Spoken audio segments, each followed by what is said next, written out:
কি খেলু করছো? উরে বাবা রে,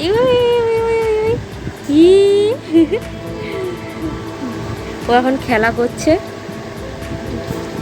এই দেখো এটা গো, তুমি খেলু খেলু করছো?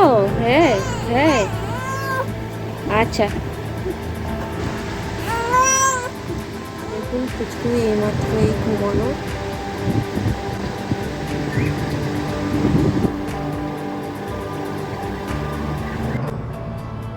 ভিডিওটা এখানেই শেষ করছি, বেশি বড় করতে চাই না ভিডিওটা। আপনাদের যদি এই ভিডিওটা ভালো লেগে থাকে প্লিজ লাইক কমেন্ট শেয়ার এবং একটা সাবস্ক্রাইব করে দেবেন। ভালো থাকবেন সবাই, সুস্থ থাকবেন।